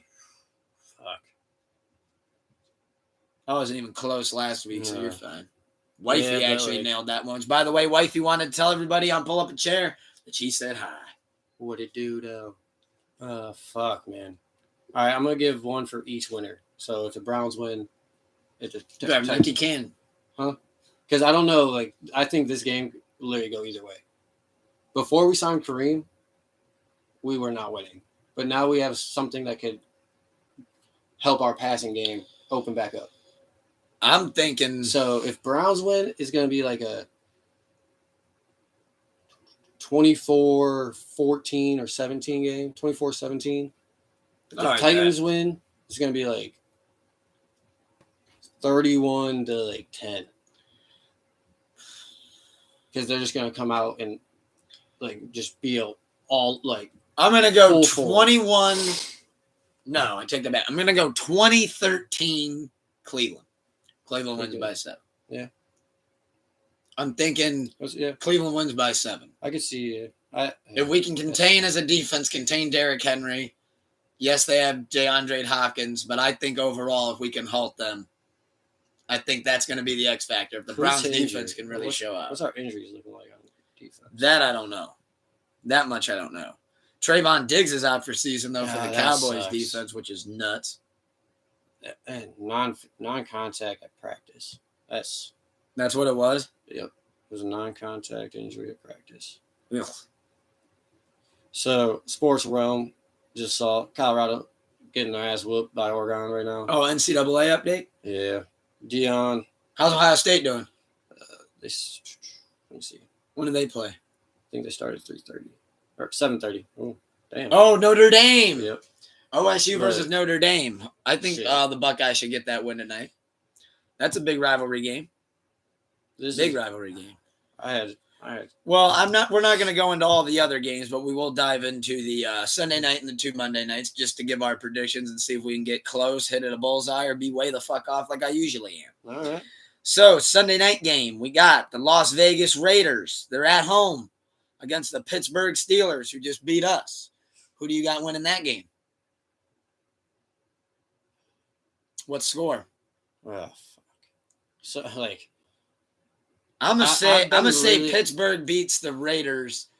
I'm gonna do your score that you said for the one other potential. I'm gonna say 31-10. So I'm going. Pittsburgh wins 31-10.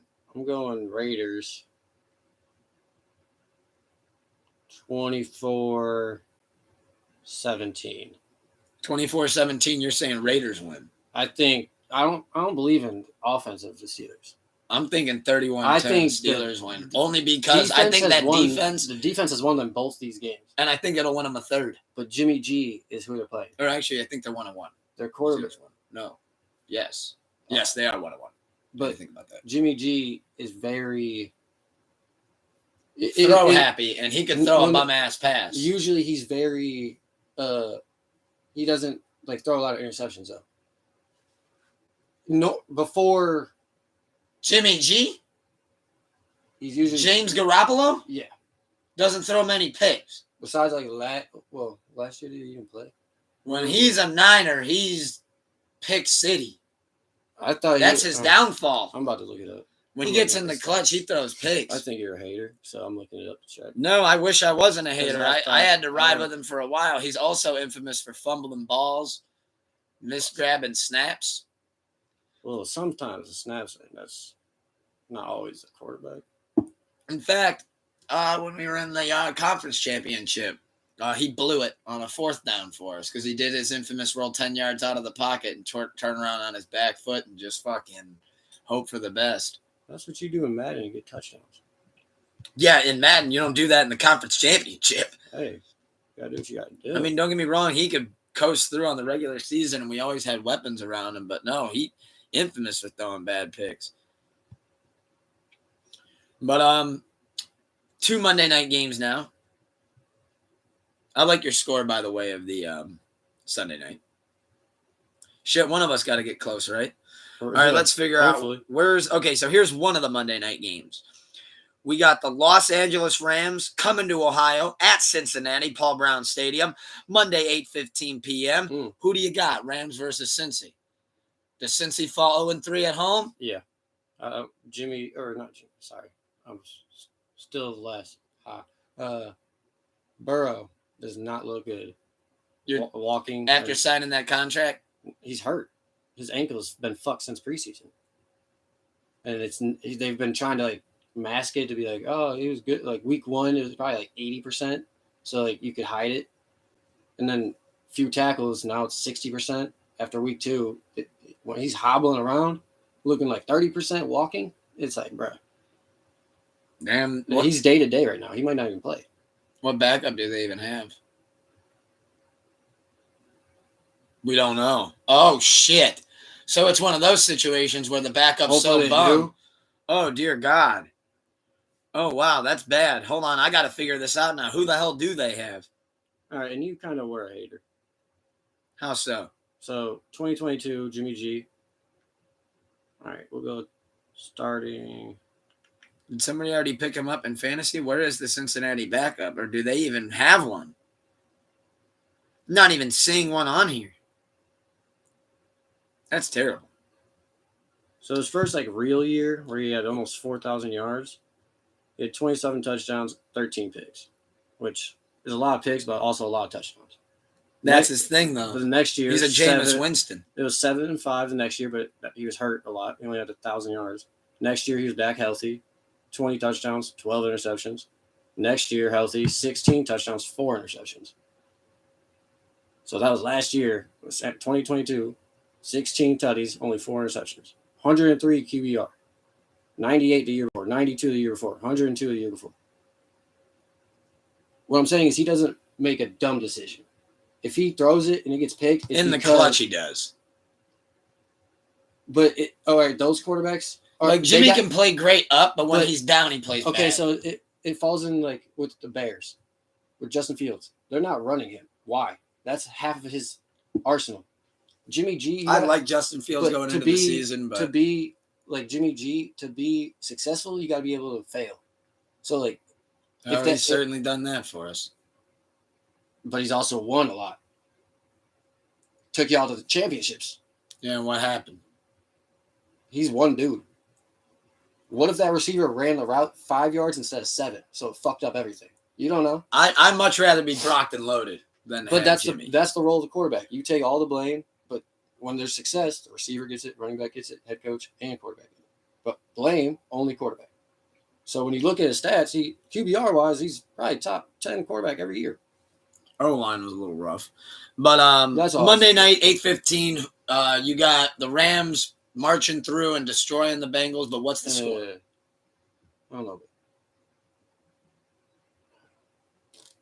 Because I agree with you. I think the Rams are going to win, but I think that's going to be pretty close. If Burrow's... I think that's also going to be a potential high-scoring game. If Burrow plays 35-23 Rams, if he doesn't play, it's going to be like 28-7.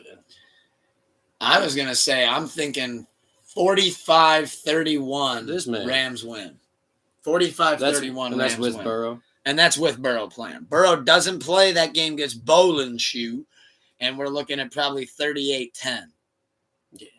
Or like 38-6 or something like that. Just something real bogus.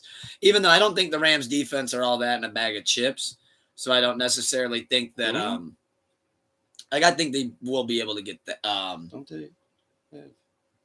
And as far as their defense goes, I'm not huge on it. I'm not really big on it. I know who you're talking about, Aaron Donald. I'm not like big on the Rams Don't defense. they have Khalil Mack? They very well might. But I'm still not like big on their defense when Bengals are playing them. If Burrow's behind center, he doesn't play though. That thing gets bowl and shoe ugly. That thing turns into a shit show and a wash. Now I do believe though there was another Monday night game that I saw. Jake Browning apparently is the Bengals quarterback. Backup. Oh dear God. What is the other Monday night game? I only saw the Bengals and the Rams. Looking for the other one here. Is there 2 this week? Swore I thought I saw 2. I know there's. Yeah. Oh no. That's I know there's like multiple weeks with 2 games. No. Okay, got it. Okay. At 7:15. Yeah. Tampa Bay plays Philadelphia Eagles at home in Florida. Tampa Bay. So, who do you think's going to win? Tampa Bay Buccaneers or you're saying Eagles? Yeah. Because they're both 2-0, right? That's my second team behind the Browns is Eagles. They're both 2-0 right now, right? I believe so. Yes, I know the Eagles are. I believe. I might miss. Yeah, Buccaneers are 2-0 too because Baker Mayfield's been going crazy. Yeah, that's wild. Baker Mayfield's been actually looking like the truth there. He's looking like. So you're saying you got Eagles? Yeah. I'm gonna go against the grain. I'm actually gonna say Tampa Bay. Yeah, I think Eagles defense fucks up there. You're thinking they're gonna ruin the Baker momentum? Like, the Baker run-ins now? It's like You're saying the Baker run's running dry? I'm going to look at their schedule. Who they played? The Bucks. They had the Vikings. What do you think the score will be of that Vikings game? and Bears. They don't have a D line. Like, what do you think the score is going to be? Because I think this will be a close game. I think they both got good defenses. Obviously, the Eagles are stacked head to toe. But I'm not ready to count out those Buccaneers. I think this one could actually go about either way. I know I said Tampa, but I think it could really go about either 24. way. Really? Or even, yeah. Like a 31. I'm going lower on like score. a 31-10. I'm going lower on score. I think the Buccaneers offline, because they had a huge injury right before the season, was like their best offensive lineman. I think they're in for a rude awakening with the line of the Eagles. Of what they're about to be seeing. And Baker, he better keep that magic alive of scrambling and dishing and tossing, because I think he's going to be fighting for his life. Or in fear for his life type shit. Like, you got Fletcher Cox. So you're saying the Eagles are flying Eagles fly and just clipping that Buccaneer sail ship or sailing. I think the Bucks get humbled type shit. Yeah, because somebody's leaving their 3-0. Yeah, I don't think that game's ending in a draw. Somebody's leaving their 3-0. It's like, I mean, it's hard to go against Philly, obviously, but like that's where I actually wouldn't be shocked if Tampa wins. I'm gonna float this score around. I just don't like. I'm they thinking haven't seen a good defense somewhere yet. in the vicinity of either one of them's gonna win, and they're gonna win at 21-17. Okay, this is the first test for whoever the Bucks. wins. That'll be the score. This is the first good defense, like elite defense, the Bucks are gonna see. So it's like, all right, now's the time. Like, yeah, because let's see who they played. The Vikings and Bears. Bears are the worst team in NFL. Are they? Like, it's horrible up there. Yeah, and I'm trying to bank the Vikings, on some of them. We took Darius Smith, their best linebacker, inside or outside linebacker, and they don't. The Vikings are kind of not. I'm not gonna say they're in a little bit of rebuild or like you said. out. This is their first challenge. Yeah, but how good are we really? We have an elite defense coming facing us now. No, it's not like they're playing the Giants this week. I think there's like 3 players on the Eagles, at least 2 was like over like 12 sacks last year. Like all on the same team, like 3 people. Like, what the fuck? Damn. Like, y'all getting to them, huh? We can't double everybody. I'm thinking real close game though. Another X factor is I feel like the Bucs right now don't really have shit for a run game. They just don't really. It's like they got a little committee action going on. This is a real test for the Bucs. Like, yeah, I think it'll be a close game. You're calling blowout. I'll be impressed if they keep it competitive. So it'll be interesting to see how this pans out. This is the first time we've got to do predictions of the new season, so this is pretty cool. However, though, now it's TV and movies time to get ready for the closeout as we start winding down here. So to kick it off, we might as well just dive right in with what hit the theaters yesterday, which I know a lot of people are talking about. A lot of people seem to be dogging on it, which I kind of feel like is to be expected given the movie.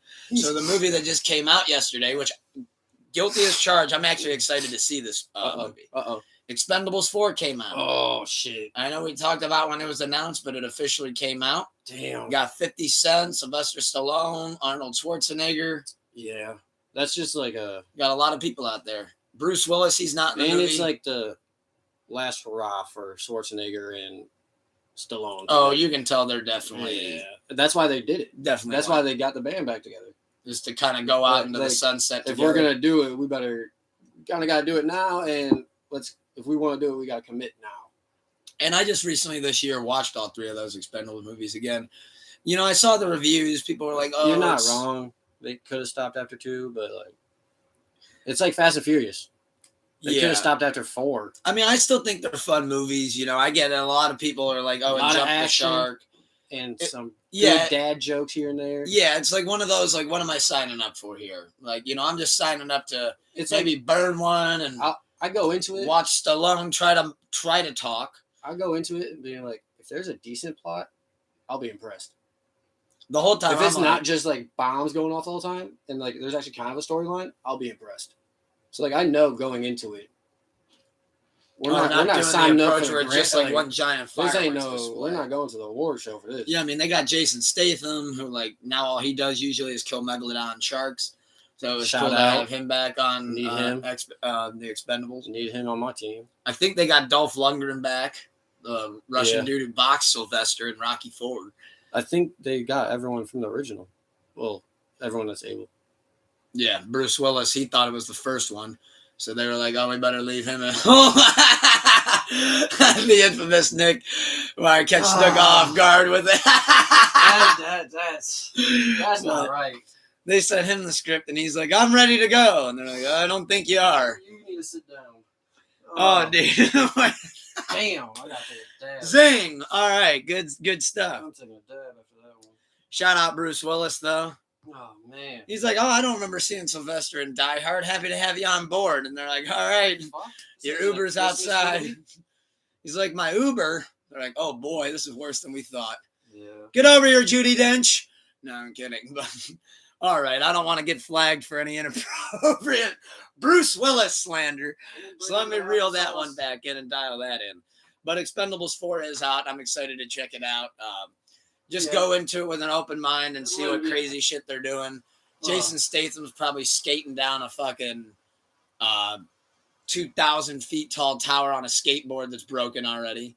Like that was holding the wheels in his hands. Like he did in Crank, where he just broke the skateboard and then like rollerbladed with the broken pieces of it down the ramp. But yeah, excited to check that movie out. Now this was a certain name that normally we would always talk about in comedy, but as the years have went on and unfolded, it took a crazy turn over this past week. But Russel Brand was accused of the allegations of sexual assault on 4 different women. And one of those happened to be a 16-year-old girl.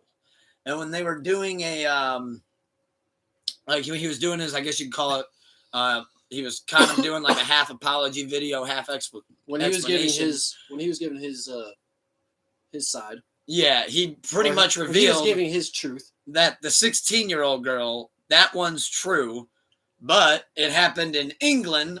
So according to him, it's okay because in England it's okay. The age of consent is 16. Russel Brand, legally, he might think now it's not okay.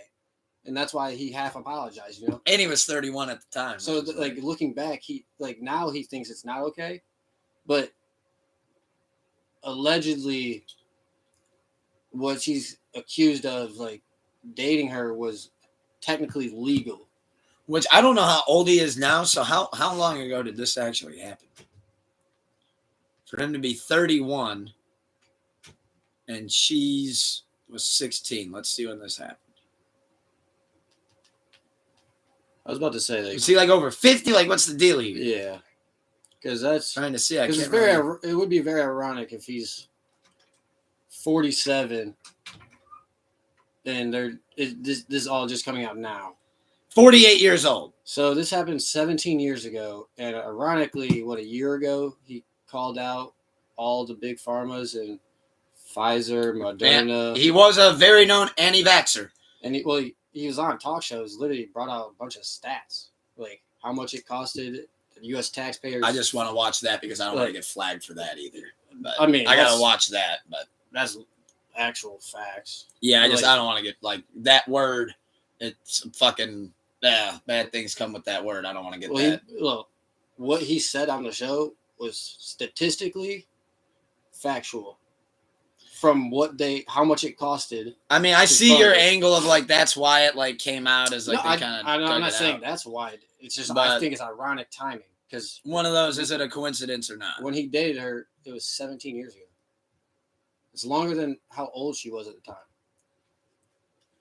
Yeah. So it's just ironic that, to me, I find it ironic of the timing that all this is coming up, to where it's blemishing his name. Look, I'm not saying it shouldn't blemish his name. It's your opinion of how it. I say Russel Brand, get him the fuck out of here. I'm good on it. I'm good on him. I don't condone it. Am I still gonna watch Forgetting Sarah Marshall and get him to the Greek? Yes, I'm sorry, but that's probably when it happened. But I mean, if you line up the years 31, 48, like 17 years ago, it's 2023, 13, 2006. That would be about the time where you'd be getting into that Forgetting Sarah Marshall. Getting into the Greek. Let me be on the record. I'm not condoning nor agree with that situation of dating someone 16 when you are 31. That's grooming. But in that area, legally, in the systems, nothing. That's the age of consent. So I'm not saying he didn't allegedly do anything. I'm not saying the accusations of sexual assault aren't true, though. Yeah. But also, if it's just for dating her, that's technically legal at where they were. So yeah. I don't agree with it, but I'm not sending him to jail for something that's technically legal. I just think I'm not letting him around my daughter. And that's the route that he wants to take. I think that says enough for me. That's the way I look at it. That's the route. If he thinks that that's okay, but what I'm saying is, I'm good on him. Well, that's also when he was on drugs and shit. He could look back at that and regret it. He's saying it's just karma coming back to bite him in the ass for calling out like the Me Too people, which I forgot actually that he did that. So that is kind of ironic. That is kind of rough. We'll see how it all unfolds. Yeah, and we got to see what truth comes of the other allegations as well. Because of right now, he only owned that one, which of all of them to own, but he only owned up to the truth of he dated a 16-year-old when he was 31. But overall, legally, it was allowed. Not condoning. I'm not condoning it. I'm saying Russel Brand, unfortunately, has to pack his bags. I think it's time for him to go home. I mean, he's been home. He hasn't won his last movie. He just needs to be no interviews, pod, and probably just. That's call it a wrap. Maybe give one more if he wants to do like a 60 minutes or something. Sure, get one last blast in, but all depends on how the. Because I feel like knowing Russel Brand, he won't just go out quietly. It all depends on how that. I think that video showed that he's not going to go out. A lot of people jumped on Johnny Depp real quick, but then when facts started coming out and shit in the case, like, damn, she's shit in his bed. What the fuck? Yeah, I'm not saying this is anything related to that, but we'll see what comes from this. We got to see how we'll see what comes from the allegations because it's all alleged right now. So on that note. To lighten it back up, though, before we do close out on one last thing I wanted to mention TV movies-wise, but this was something that happened this week that I just couldn't breeze over, and I wanted to just briefly mention to you. Did you happen to see, because I don't know who these streamers are. Most of the time I hear the names, and then I don't really know who they are until something crazy goes on. But Adin Ross announced as his stream goes that he was going to have Kim Jong on as a special guest on his stream. Yeah. Well, I find that to be just absolutely downright hilarious. because when he went live, everybody thought it was going to be the real Kim Jong-un. He had like 500,000 people tuning in. Like so many people, 500,000 people were tuned into the live stream. They're like, oh my God, how did the streamer get Kim Jong? And then as soon as the visual starts, it's clearly a fake Kim Jong. Yeah. It's clearly a stunt Kim. I busted out laughing because I'm going to be honest. I fell for it. I wasn't live. I wasn't live on the stream. But when I saw he was interviewing Kim Jong-un, I'm like, well, you know, I'm like, if Kim Jong-un will let Dennis Rodman hang out and drink Henny around him, maybe he'll let Adin Ross, you know, talk to him through a what do they call it? Not a FaceTime. They call it a Zoom. I'm like, all right, maybe he'd Zoom call this guy, get his point across on the stream. But then when I saw that there's like a fake Joe Biden, there's a fake Kim Jong-un. Like, by the way, the Biden tried to sell it. He did the little fake stutter step down the steps. I thought that was hilarious.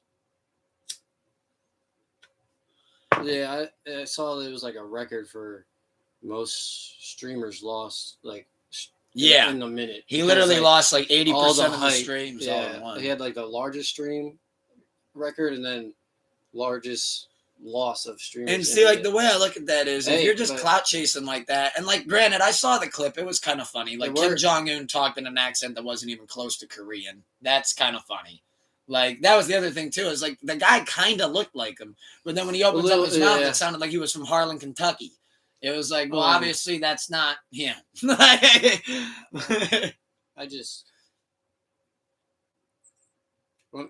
I saw, like, if anything, the Kim Jong from Team America World Police sounded better, and he was a fucking puppet. Remember that thing? The interview with the guy was better. I don't want to dive into it because that was the South Park writers, and I'll get canceled for that too. Yeah. Good movie. Oh, the Team America, fuck yeah, coming again to save the motherfucking day, yeah, America. Hey, someone's got to save the day. That's how about in the all the action scenes in that movie where it's just the puppets like getting hit with the bullets and shit. Like, I always thought that was funny.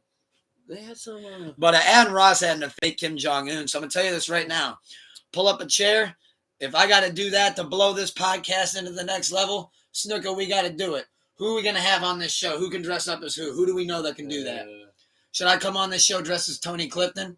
Welcome, pull up a chair. Thinking. Who could we nail? We could do fiction characters too, fictionals. I was gonna say Abraham Lincoln. We get Abe Lincoln. Yeah, you get your beer going. Oh, you think I could do that? Yeah. What was an Abe Lincoln quote? JFK said that if it's not what you can do for your country, or what you can do for you, but what you can do for your country, right? Yeah. So what was an Abe Lincoln quote? I don't know. I wasn't alive. Abe Lincoln quote. Damn, this movie's cool. No, that's. And it was a play, motherfucker. Oh, it was a play. Movie. Yeah, motion picture that night. Never seen somebody's head go back and forward so beautiful. What an arc that had. That's where we got whiplash from. I thought at first he just had binoculars and he was trying to see the actors on stage, but turned out that wasn't the case. He was not sleeping. Abraham Lincoln had bad luck that night. That was a fucking crazy game of Duck, Duck, Goose that James Earl Booth played. What was his name? John Wilkes Booth. Did John Wilkes Booth, was he just playing an elaborate live-action game of Duck, Duck, Goose? Maybe. You imagine he's just going room to room. He's like, Duck, Duck, Duck. He's like, I was going to say Duck again, but you're Abe Lincoln, so I guess it's Goose. Like, that's when you're playing Russian roulette and you don't even know it. I'm like, well, there's one in here. Oh, fuck. President died. Damn. Oh, you said Steve-O. Yeah, dude. Oh, yeah, we can have Steve-O on the show. We'll have Steve-O. We can do that. 100%. Yeah, dude. It's the wild ride. But, yeah, no, Adin Ross had a fake Kim Jong-un, and now we got to follow suit. I think that's what all podcasts should do. I think he just laid the blueprint for all of us streamers and podcasters. I think he just nailed it. No, I'm all right. We'll have Steve-O on Pull Up a Chair, and we're going to have Amy Winehouse tonight on Sleepless Radio. I'll take our take our 6 to 7. Before I say the last thing that I did want to mention. I'll take our 6 to 7 loyal streamers. You'll take that. You'll take that. We don't want to have to do the yeah. That's fucking hilarious. But Yeah, no, we like integrity on this show, unfortunately. So I don't think I don't know. Halloween is around the corner. Maybe we could have We could do a Halloween theme one, yeah. where we say like, hey, Snuka and Tucker took the day off. Oh fuck, we're still on camera. We shouldn't say that. But we have these two guys stepping in. Yeah, That could be pretty cool. we could. But I want to be But I couldn't do a voice the whole time because I'd just get too tired of doing a voice. Like, well, if I did Steve-O's voice the whole time, I wouldn't voice have would give out. yeah, that's what I was gonna say. Is like I wouldn't have a voice the next day. But who knows? Maybe it's an idea we'll float around. However, tonight, Sleepless Radio, episode 162. We got in one corner Janis Joplin, fresh battle. We got versus Amy Winehouse, 12-round affair, first time bout for both of those women, who I think they're definitely legends, have great catalogs as well. Who do you got winning though? Janis Joplin versus Amy Winehouse, 12 rounds. I got Amy. El Padrino has Janis, and he's coming in up on me 25-20 overall.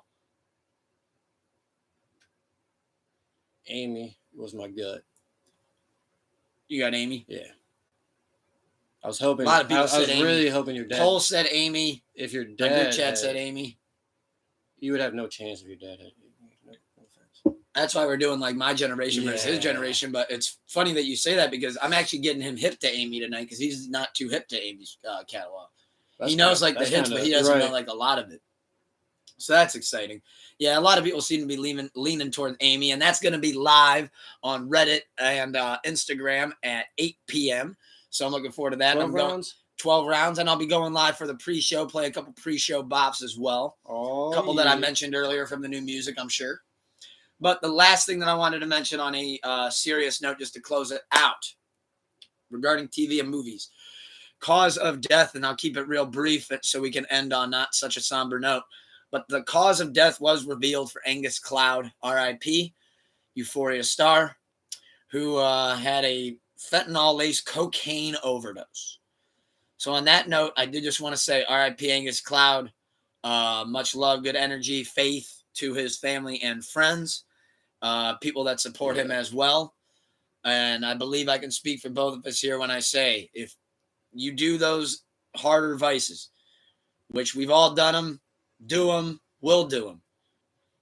Please be careful. Please realize what you're doing. Be careful about it. You shouldn't know your limits, know your balance. Nope. Shouldn't do them. We're not advocating that you do, but if you do, be careful. Make sure that you're getting them through trustworthy people. You're not just buying things on the fly because you're in need. Try to be thoughtful, be conscious about it, be very self-aware about it, because we live in a different time and it's just too much crazy stuff out there. Please, I ask everybody, especially supporters of this show, but this goes for everybody. If you're hearing this, please, coming from Tucker, Tente, and Super Fried Snuka, check your stuff and be careful. Don't do anything stupid, please. We love you. On that note, pull up a chair, episode 56 in the books. Sleepless Radio, episode 162 tonight. Sun is shining beautiful outside. I'm about to go get some grub, get some beers. You know what we do. You know how it does. Yeah. So on that note, Snuka. Stay blessed and less stressed, y'all. And keep the love high and the hate low and wake up with a smile on, goddamn. Peace.